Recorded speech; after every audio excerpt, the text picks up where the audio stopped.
Welcome to the Studio 70 podcast. Our goal is for you to join in on real behind-the-scenes conversations about our projects and the people who make them happen. Thank you for joining us. Hey everybody, welcome back. My name is Austin Parenti and I'm joined with Philip King. Hello, everyone. Phil, what is your title here at King's Academy? What do you do? I think my official title is the Associate Director of Digital Media Arts here.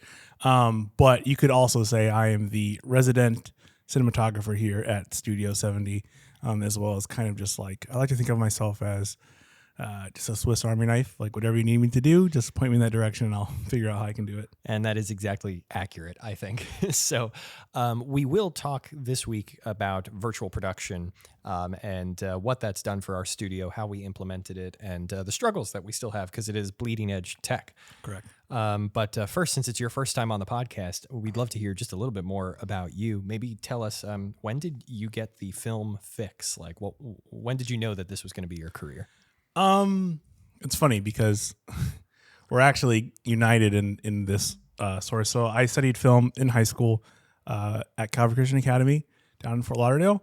It wasn't super expansive program, but it was just a really great way to have an outlet that's not like art. I'm the worst drawer. I can't like paint. I can't. I played band, but wasn't fantastic at it. But when I discovered film, this was something really fun that I enjoyed, and it just gave me an outlet to go do something else.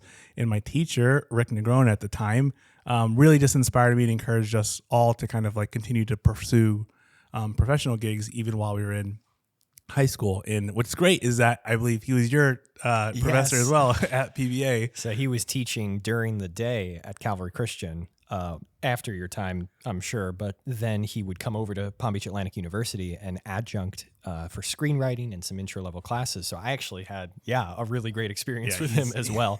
He's the absolute best. Yes. So shout out Rick, wherever you are over in Mississippi doing your thing, / the whole Belhaven crew. But yeah, so after that, I went to college, I went to UCF and I was in their film program for a while. College was great, but the Army called, and adventure called, I should say. And so I served in the United States military for 7 years, got out.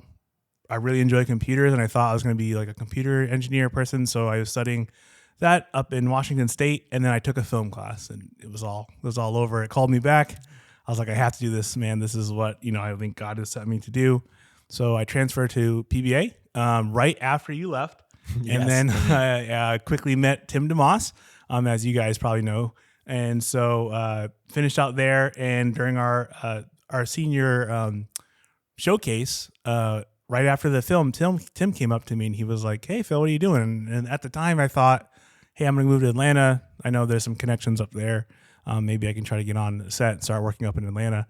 And he was like, "Well, what about Kings?" And I said, "All right, well, we'll see." I didn't think about it. I'm like, "Well, I should do an interview." So I went and did an interview, and the same day, I think you called me right after my interview. Yes. And then the same day they're like, "Hey, do you want to come work here?" And I got the offer, and I was like, "Yeah, this is going to be great."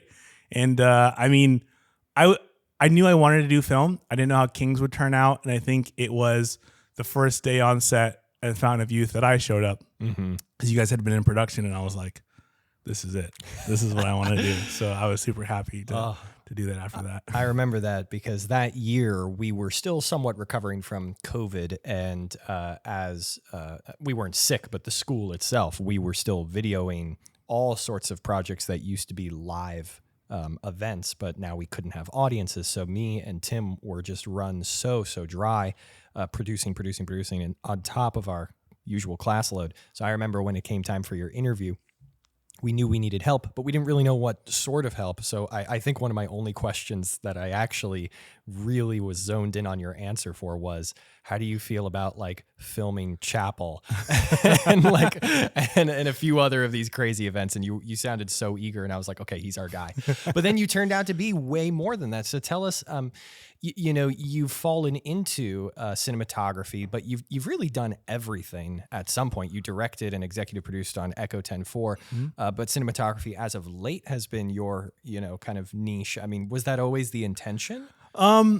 Not really. Like, I really do enjoy writing. I enjoy story. And, so originally I thought, I leaned more director, writer heavy, and PBA, it was my second or third film. I ended up having to take over as a cinematographer, and I really enjoyed that. And so when I came here, like I was still wanting to write, direct, and do stuff, but as the more time I spent, being the director of photography, and I love cameras, I love tech. Like I said, I like computers, so it kind of just rolled into like looking at different cameras, how these sensors work, what equipment I love. I'm an equipment junkie, and so I just got on that. And then it's really the mystery / the riddle of lighting that I enjoy. It's easy for a lot of us to be intimidated, like, okay, well, how do I light this scene? Because the honest answer, there's probably 20 different ways you can do it, but we all think, no, there's only one way, and we get nervous and we try to figure it out. And I just kind of like exploring that, and it's great working with directors like you who allow me to do that. Some people are like, no, it has to look like this, and I'm upset because it doesn't look like this. And so, but as I've been doing that, over time, I just really enjoy that process for the most. And it's still, it's related to the story, right? I'm lighting a scene because I'm trying to tie in the emotions that the script is calling for. So I'm still connected to the story, but I just really like, camera and lighting. It's kind of my thing. Yeah. Well, I guess it's about time we turn and talk about virtual production, which has been kind of a staple of our program. Yeah, I mean, it has enabled us to tell stories on such an epic scale, and it's one of our main features that I believe is still unique to us, that we have not one but two LED virtual production volumes. For anyone listening who's not super familiar, I'll try to give the gist and you fill in the gaps, but basically, instead of using green screens, the industry has been moving toward using LED volumes, which are glorified television screens, where you can rear project whatever background you want for your actors and for your crew to perform in front of. And it gives you many, many advantages. One is on the acting side, one is on the lighting side. So I'd like to unpack that too. But yeah, the history of this virtual production stuff. Were you around when we first started pitching this? I don't recall. I don't think I was, but I remember we were at your parents' house. We were filming Fountain of Youth, and you showed me this video. It was highlighting obviously Disney's Mandalorian, and you were like, "What are your thoughts?"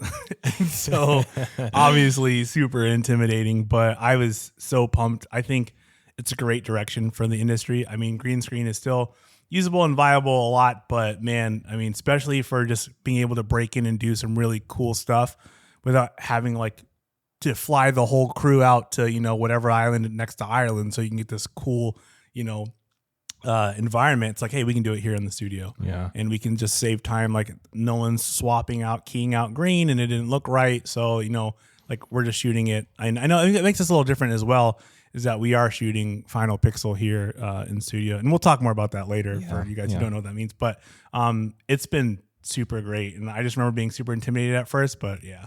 So you're jogging my memory now because it was related to Fountain of Youth. I remember years ago we had an awesome technical director of the theater program, Brad Meisner, and he showed me the behind-the-scenes video for Mandalorian that I eventually showed you. And this was during COVID. And I thought it was the coolest thing ever, seeing them simulate these environments live. It seemed like it seemed like their films were on easy mode, which we have since learned is not at all Far from it how it works. But it seemed so easy and fun and limitless. So later that year, I was given the opportunity to pitch to our administration team, the president, the principal, and the headmaster at the time, to produce the Fountain of Youth. And we lobbed it in last minute. I told DeMoss, we were on staff together, I said, why don't we include in the pitch just a note about what virtual production is? Because who knows, maybe there will come along finances or a donor interested. So I'll just mention that, and I'm sure nothing will come of it. So I remember they said yes to the Fountain of Youth. And then it must have been, yeah, you're right, on that Fountain of Youth scene when we were shooting at my parents' house that I got the first note that, hey, this might actually be doable this semester. I'd have to look back at my emails to know the exact timeline. But so a donor did come along that was interested in financing a training volume. From the beginning, we intended on building the bigger volume up in the Innovation Center when that building would be completed, which was in May of 2023. But until then, we were recommended by APG Media, the sales team, to have a smaller volume to test on. And I am so grateful Oh yeah, that they recommended that. Such right? great advice. Love you guys, APG. I mean, truly, at first, obviously my thought was, okay, they just want to make an additional sale a little faster before their main sale. But no, they are absolutely right that if we did not film half of Gray Trials on this smaller volume that we're sitting in front of right now, I can't imagine trying to figure out how the big one works. Yeah, 1,000%. How it works, things that, because you think, oh, I have this screen now, like I'm just going to stand in front of it and film. But I think episode 1, Gray Trials, we realized, like, hold up, there's tons of, like, how far am I placing my actors away from the screen? Mm-hmm. What am I exposing for? Like, okay, I see too much of the wall here. It's too much in focus. So I need to adjust, like, my aperture and things. And so it's like, well, we can't dolly as much as we want to, because then we'll see this. And like, oh, actually, I can see the floor now. Like, I remember the first time we said, I'm like, oh, shoot, like, the wall actually sits. For you guys who don't know, the wall is actually, it should be, our downstairs one is mounted into the ground. So there's about 6 inches before you see the bottom of the screen. Mm-hmm. So we were like, well, I guess we have to figure out how to bring a stage in so we don't see the bottom and then part. Decorating the stage so it matches the backdrop. Yeah. Do you remember the day that the training volume was delivered? I could not stop thinking about it. I had like, I set my clothes out the night before, which I never do, because I'm like, I need to get dressed and hurry up to get to like work. You're going on vacation or something. For real. And I'm like, are they here? And I think they came, it was around like 10:30 or 10:45. They were set to come in. And I'm like, they need to hurry up because I want to see this thing. So, well, there are so many companies out there that retail virtual production volumes. We had spoken with Lux Machina, who I believe furnished the row tiles for Disney's studio. We had spoken with Sony, who was releasing a virtual production specific tile as well. But we ended up with APG Media because really there were two major differences. One was that they were more affordable, but at a higher quality, which we can talk about that and that insanity. How I don't know how they pulled it off, but that's just amazing. That's almost never the case, but they were more affordable at a higher quality with a higher pixel pitch. But also their customer support and like their team was amazing, because you're right. Like these other companies, theoretically, they might have helped, but they really probably would have just retailed, you know, and the tiles would show up and it's on me and you to assemble a $1.3 million investment, and I can't imagine. So Jason and the team show up and they start building at like 10:30. And we've got a time lapse going because we're just so just pumped. I think you can see in the time lapse. There's like me just standing there watching them build it, which is terrible because I'm not helping. But the students' minds are blown because we've only ever known this little studio, which is just a converted classroom. We've only known this little, these 4 walls and a green screen basically. So seeing this piece of tech come in, the computers, and they stayed until everything was really functional. We used Moses star tracking to integrate with Unreal Engine, which is our main source of projecting, rear projection, and building our levels.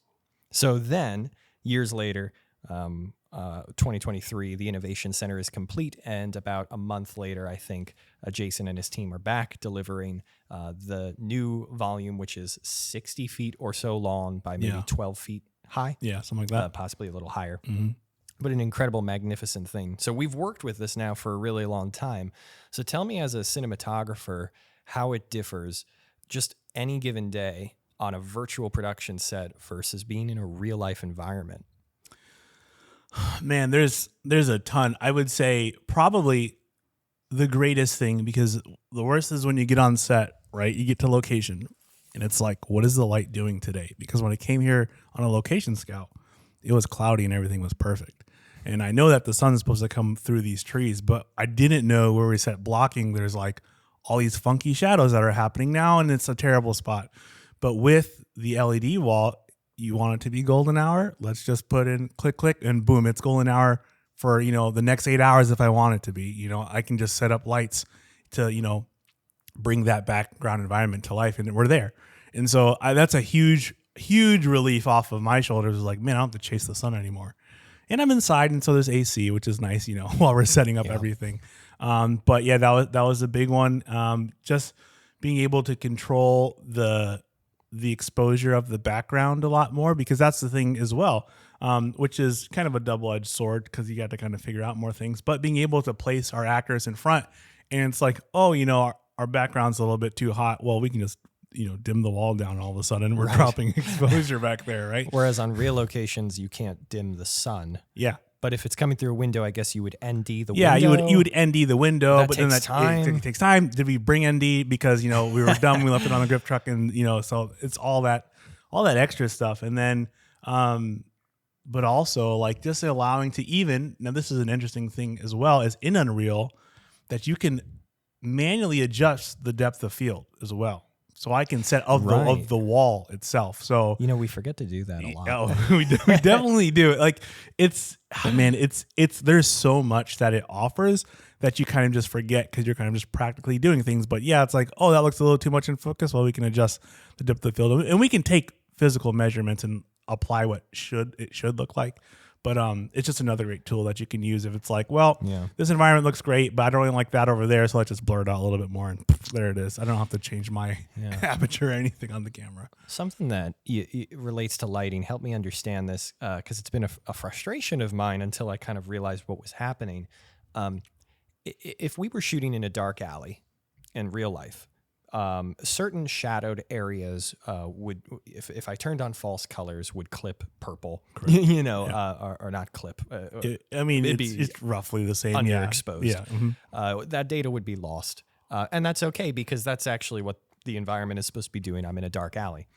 On the volume, if I've built a level that simulates that perfectly in Unreal Engine, and we've got these strong shadows coming into the alley, creating underexposed areas, the volume in real life is not going to reflect true black necessarily. Correct. Because when you turn off a TV screen, what do you see? It's gray. Yep. It's not eating light. It's just off. Yeah. So pixels that are off on an LED volume are not true to what you're actually trying to create. Correct. So how have we compensated for that properly in the past couple months? We kind of have. What's great too, right? Let's say I'm trying to expose the scene a certain way where it's like everything is a little bit darker, and let's say the wall, like, because you're right, it's never like true black; it gets gray.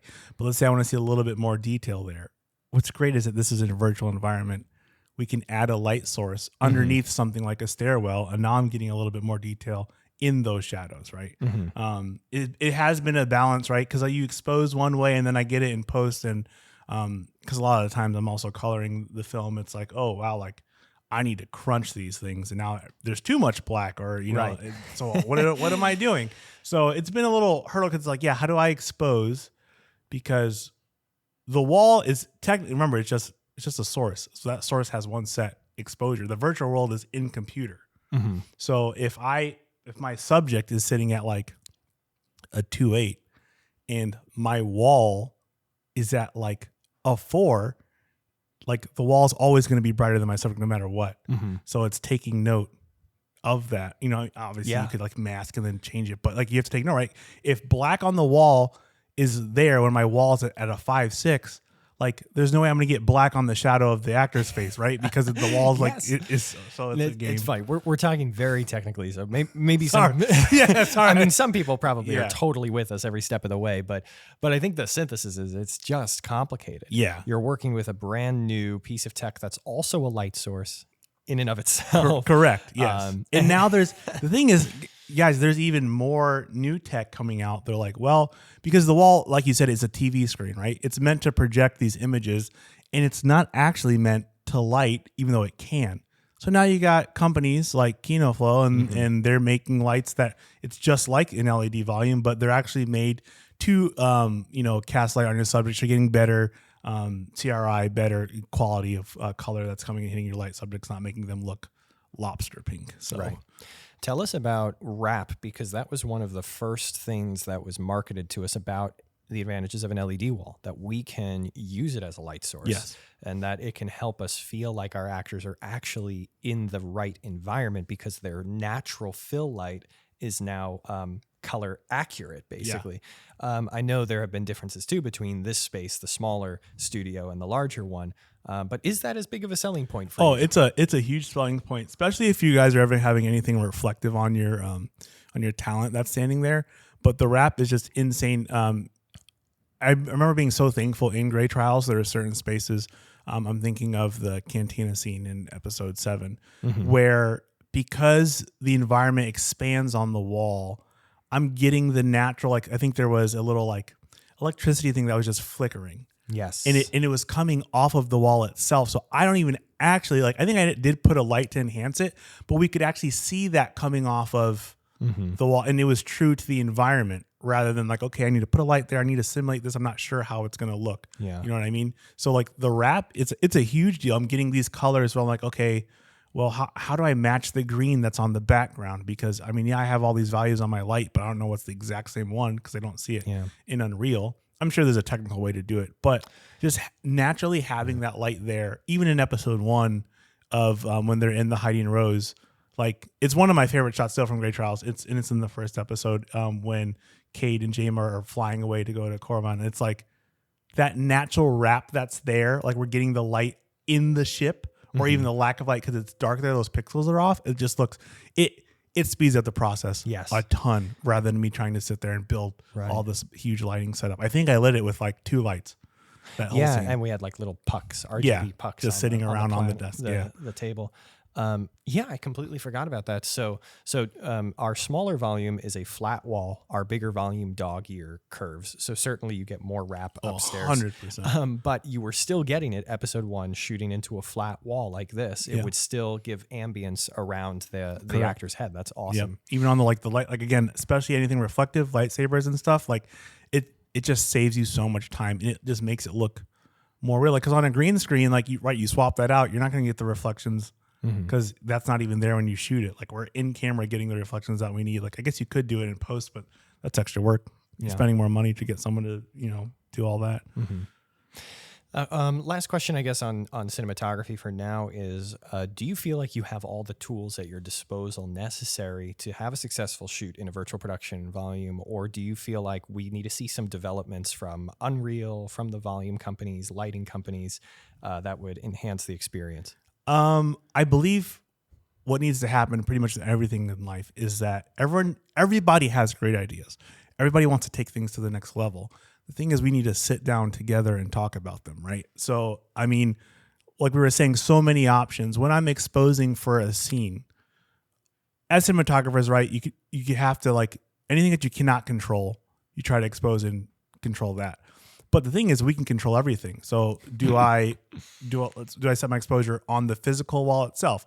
Is the exposure more important in Unreal? Is the exposure more important on my camera? Now, obviously, my camera is what I'm seeing, but what's a proper way to get more depth, right? Like what's going to give me my best bang for my buck? And I have my own opinions, but it's like no one's sitting down and having that conversation. We're just inventing things. And even these lights that are coming out, they're super great and reflective, right? Like I'm talking about the Kinofilm Mimics. They're super awesome. But again, to run those, you need an additional processor. So I need to pretty much be in a studio. But what if I want to shoot that light? I'm going to bring it somewhere with me. Like I have to bring this big processor, a whole nother computer. Yeah. Like it's not as but it's like, let's just talk about it. Or is there a way, that we can get the same thing and need less power, so we can put it in something smaller that can just mount to the back of the light or something like that, and I can just run like a USB to my laptop and run it or something like that. I think just more communication. Even Unreal, love Unreal, super amazing. I'm a cinematographer. I don't need as many options as the gaming guys do. Having like a UI that's like, this is for virtual production mode. Like, yes, I could control everything, but I don't need to. Right. Like, I mean, we not never, but almost never tap into like blueprints. Yeah, exactly. I don't, there's no need, or even just like if I'm constructing the world, just like in any type of editing software, right? You have the editing workspace, you have the assembly workspace and audio workspace.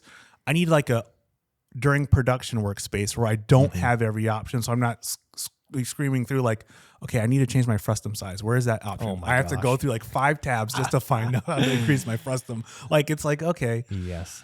So, but yeah, I mean, I love where it's going. I think everyone's doing great.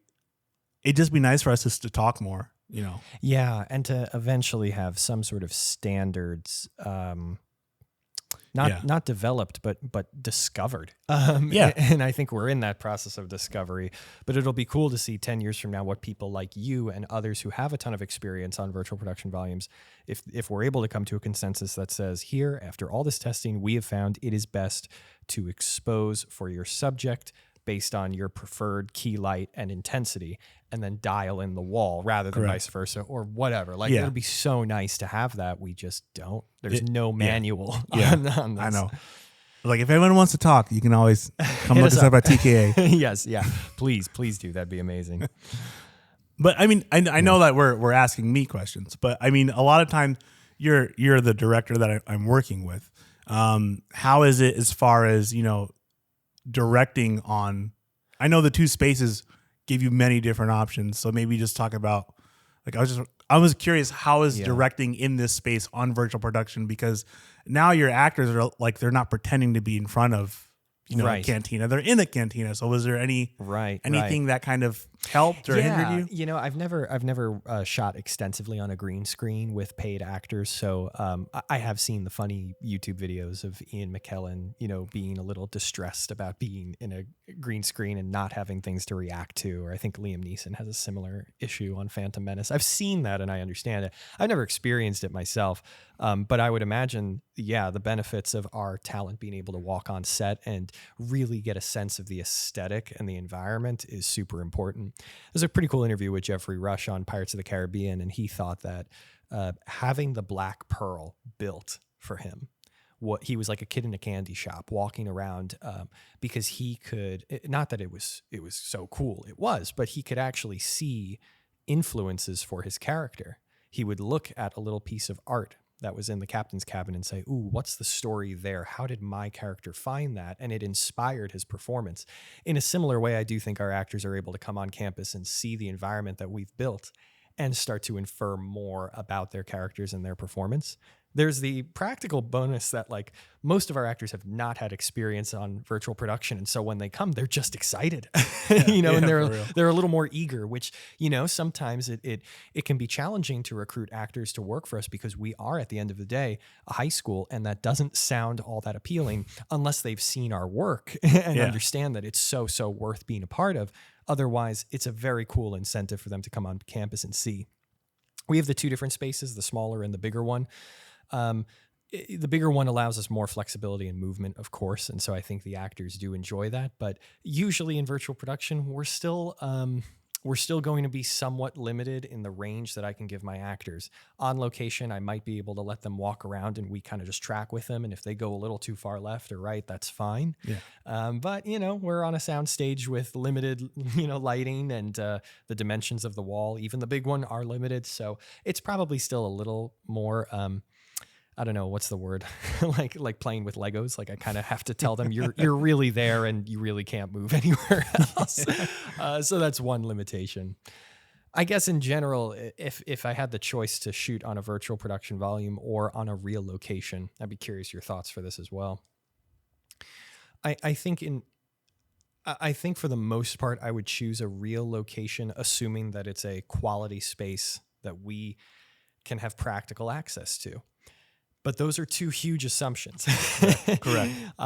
Because the space that we might actually have access to, it might sort of work, but it usually it's not going to be this beautiful Germanic castle in the beautiful mountains. Really, we're going to be using a church or something, that's like somewhat era appropriate. So usually it's not actually a black and white trade-off like that.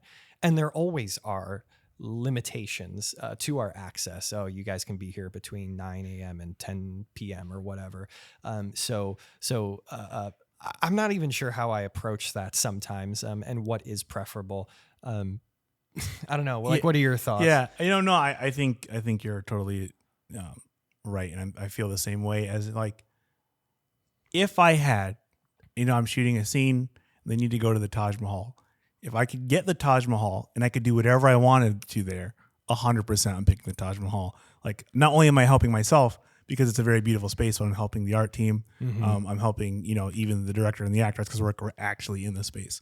But I don't have money to go to the Taj Mahal and fly everybody there. So 100%. And it's this tool of virtual production allows us to do things that would not be, capable, especially for a high school film program, right? Like we can go shoot outer space because we have the virtual, or we can even go shoot inside a restaurant. It's very tough to work with restaurants, especially being a high school, right? Like you have to shut down your business for so many hours. Like, okay, well, like, shoot overnight. Okay, well, we have high school kids who have homework the next day. Like, we can't be overnight the whole time. So it's like, well, we can get some desks and stuff, and then put up, a restaurant on the wall, and it'll work. And it saves money overall. I know I can't remember everything, but I remember Deacons talking about in Skyfall, the whole thing, they were going to fly to the island when James Bond is captured. And they're like, wait a minute, like, why are we going to spend all this money to go there? We can just, kind of do some visual effects and things like that. Because I was about to say, like, yeah, if you had all the money in the world, why not go to the locations? But there's a good example of like James Bond having the highest budget possible, and they're still opting to save money and logistics. Yeah, because transportation, there's safety issues getting off a boat onto an island that's been abandoned. Where are your restrooms? Like, how are you getting food there? Because you got to bring all that stuff with you. Yeah, it's where are you just dumping complicated. it? Because it's 100%. I was about to say that maybe the LED wall, the virtual production, will be the place. It'll eventually live in like the indie world for people who can't afford these locations. But it's funny to see, you're right, these top tier companies opting for this sort of solution just because it makes life easier across the board. 100%. Yeah, I personally love it. I think it's really fun for our students as well to encounter both. I really think it's valuable for them to know how to shoot on location, but also in these facilities. So it's nice, like on our coming film Iron Dusk, I think we have about 14 days or so on the virtual volume, but then our other 26 days are going to be out on location. And that sounds like a really healthy approach to me. I think so. I think that's the best way. And it's just a way to make it even feel more real, right? Because when you're blending the two together, it's like, oh, this is all one true space, rather than like, oh, I'm existing. Like if I exist, the whole film is shot on the wall, then I tend to be like, okay, yeah, this is kind of like a fake place. They don't feel real. But if I see something and I know it's like, oh, they're interacting with trees, right, and then they're in this place, like, is this place real or is it not? I don't know. I think it's a nice, just a nice blend in between the two that I think will make it feel right. Yeah. I spend a lot of our time, other than directing, I'm usually the one who builds the walls, at least in our last couple of projects. Yes, and you do a fantastic job. Thank you. I'll give you a couple of pointers if anyone out there is dabbling or considering dabbling. The easy mode for building a usable level, I have found to be a few things. Correct me if you feel like I'm wrong. I got you. Number one, daylight generally looks better than night, in my opinion. Correct. It does. I think we run into issues, like I said, where at night things should be underexposed, but underexposing on a wall leads the pixels to turn off, which results in gray, not black. And you have some more complications there. So I have found our daylight scenes generally look better than our night scenes. They do, 100%. The second thing that I learned was I added a post-process volume on top of the entire level in Unreal Engine. Basically, that's like a color grade that applies to everything that's seen. And I take the contrast down by maybe 25 to 50% on some levels. Correct. And the reason I do that is because the LED walls, while they're super awesome, generally have very strong contrast just baked in. And that's probably a result of their resolution and other things that are very complicated that I don't even fully understand. So I've seen that we get better, more accurate results by bringing the gamma down, basically bringing our contrast down in the Unreal level rather than on the processor side, because... just because. Yeah, it saves, especially even in coloring. It's hard. Like, I want to make this less contrast, but I can't because the wall is already super like the contrast of my subject and my wall are like, it's way more. It's too much of a difference, and so the more you can take the contrast down on the wall or in your virtual environment, it definitely kind of helps make it look more real. The third thing I noticed, I think, in our strongest scenes is that there's always movement within the wall. And I noticed this even on Mandalorian Season 1. They did a fantastic job of this ILM. But if there is a tree, spend the time to find a tree that has a baked-in animation of the leaves doing a very gentle flicker. Correct. The electricity, the moving tube, pipe, whatever, lava lamp thing that DeMoss had in the Heidi and Rose in episode 1. Digital extras.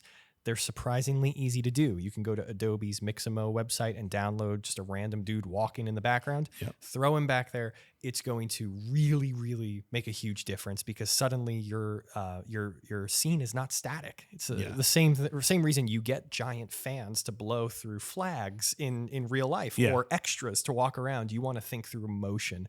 That would be like my third piece of advice. Yeah, especially if you can add that practically too, right? Like you have your digital background extra walking through, and then you add your own real life extra, and it just, again, blends the two together. Like, oh yeah, people are walking around. It just looks phenomenal. Fourth and finally, I think the last thing you want to do is work with your cinematographer to try and optimize a camera movement. Just have the camera moving constantly, because what really, really sells this technology, I don't think is just that it's a cool looking level. It's when the world parallaxes thanks to your motion tracker, that the world bevels and moves accordingly. I remember on Gray Trials Chapter 2, we shot your cantina scene on sticks, and I think it looked good. But then even just adding, I think I added some digital zoom-ins and little slides in Premiere to help. But then immediately when we were shooting the next day in the cave scene, we were on a dolly sliding and pushing in on Jama and stuff. And that parallax just made that scene, to me, feel way more immersive, energetic, and real. I was just a little more convinced on the volume stuff there than in the first cantina scene. Yeah, I think it just matches the more common trend. Like, not very many filmmakers have tons of static shots. Like when you go to the movies, right? You don't see a ton of static stuff anymore. And when you are static, it's like, okay, well, why are we static? And it also leaves me room to be like, wait, that thing doesn't look that real. You know what I mean? When the camera's moving, it's less for my eyes to like lock onto, and I feel like, oh yeah, I'm in a real space. Like, it just kind of helps my mind cheat a little bit. Yeah. One question I get from Blackmagic when they contact me for, press releases or whatever, and even educators as they come through here and tour our campus, is how are you integrating this at the high school level? Because if you remember, I don't know if it was Lux Machina or Sony, but one of those calls told us you really need to expect to have a team of 3 full-time people who their only job is running the volume. Yeah. And it has never been anyone's full-time job on campus running it here. We have students running it, and I think that shocks people. So how have we successfully or unsuccessfully kind of onboarded the students in this process and made it possible, while other companies are struggling to do it with full-time people who this is their only job? Yeah. I mean, first off, we have some of the greatest students in the world. Amen. So I'm super proud of them. Love you guys. But first off, while everything is super expensive, we take the time to train them, and we don't limit their like training. Okay, you're going to run the camera this week. Well, you're going to come stand right next to me, and we're going to do this together. Right? You have someone where you just talk about it, never let them get their hands on the equipment, and they're not going to know what they're doing when we're on set. They'll break things. It'll be super awkward, and you won't be able to run it. But by getting the kids involved, by like having them watch with us, I know it's part of your teaching philosophy. Like, they're going to do it. They're going to watch with us. We're going to do it with them, and then they can do it on their own. It just really has been helpful. I know I remember many times, because the kids come in, they're like, are you like playing Fortnite or something? And then it's like, no, we're actually in Unreal, which they use to make Fortnite. But look, and then they're like, oh, that looks really cool. Like, I want to do that. And then you spent many time after school letting some of our students build these worlds and these environments and stuff like that. And they catch on quick. Like, I mean, the thing is, it's crazy. Every semester I teach film 1, the kids come knowing more and more. Like, this generation is very tech savvy. They understand things because they grew up on it, right? So, which has been helpful. They just kind of watch, they pick up things, and they learn, and we just include them, and it's just been awesome. I remember they're like, yeah, you need this person to do this person to do this. But I mean, I think after Great Trials 2, most of our kids would come up here and run a virtual production knowing oh yeah, this camera looks up, it shoots lasers, we're talking about motion tracking here. It reflects into the camera, and then so we have to make sure Moses is turned on, because if we're not tracking, it's because Moses is not communicating with something. Right. So like most of our kids, they picked up on it pretty quick after like 2 productions. So yeah, they're amazing. They're ready and eager to learn, this generation, and so we haven't held back. I'm not sure that we formalized exactly a way to work it into our curriculum. We kind of just do it on an as-need basis, right? If there's a project that demands it, then we talk about it and we work through it. But if not, then no. Yeah. If you're like on my camera team, it's like, look, okay, we have virtual production. We're shooting in the studio. So you're going to hand the camera, and you guys see all these cables. Let's talk about these cables and what they do. Make sure they're not bending. Make sure you're operating them this way. And then the kids just pick up like, okay, this is what I'm supposed to do. Yeah. Rather than like keeping them far away from the stuff. The philosophy you shared, I say, I do, we do, you do. And that's been the mantra of Studio 70 since the beginning. And it's adapted from the Middle Ages, where you had this master apprenticeship style of learning. And I still think to this day that's the best way to do arts education. Everybody overcomplicates it. We try to use these crazy teaching strategies to fight against our students' shrinking attention spans in a digital media age, whatever. At the end of the day, if I can do it first to show them how cool it is and how it's done, then we do it together, and so I make sure they don't damage the equipment and also that they do it right. Then we can relinquish them to do it themselves, and you'll be shocked at the product, I believe. Yeah, for sure. 100%. I mean, if you're, for educators, if you're just trying to like make cool stuff, like you can't just throw it cool tech at them and expect products to come out, right? Like, I mean, I know we make it sound like it's super easy. In theory, like it is, but it just takes time. I think you just like spending time with the students, being patient with the students. Like having a camera with Moses mounted on it gets heavy. So being there, encouraging them as they run it, and they know like, okay, like they'll develop and they'll be able to do it. It takes time, but yeah, like, I mean, it's as easy as it says, but it just takes some investment. Like your students can do this. It's just going to take some investment on your part. I think the primary temptation that faces arts educators is laziness. Yeah. I think for years, and sadly college professors have modeled this so poorly for us. I mean, maybe not us at Palm Beach Atlantic, but other places. The typical arts person who maybe struggles to have a strong work ethic already finds themselves in a job where they can kind of just task students with little projects, send them out to go take their photos or do their painting, and all the arts educator has to do is sit and grade, and they get a fair paycheck and can go home and do nothing with their lives. If we can, as arts educators in America, combat laziness and say, no, I'm going to achieve something wonderful, I'm going to produce, I'm going to just try, then I think you'll realize that the sky's the limit. I mean, I am shocked at how quickly we have accelerated here. And I really think, other than the great opportunities that have come our way financially and with the amazing students we have, I think the secret sauce is just good old-fashioned hard work and willingness. 100%. And you instill that in the kids. Like, I mean, when I showed up, the kids who were on Fountain, I don't remember how big. You remember how big the crew was? 12. It was like 12, and everybody was there ready to work. Hot days out at Riverbend, Jupiter. Oh my gosh! Just schlepping gear, half a mile into the woods, and then like including generators and lights and everything. But the kids loved it, and when they came back to school the next year, those 12 were ready for it again. Yeah, and so that instilled those other students, hey, if I'm going to be a part of this, I need to be at their level. And then it's just, it just starts steamrolling, right? It's tough to go on, but now I'm pretty sure you could, agree or not, but with your kids, a lot of them are ready to put in the work. So it's not like we have to put a big effort in when we're shooting production. Everyone there is ready to work, to pay attention, to try something new and just to learn. So, you build a great base, it's just going to be that much easier to continue on.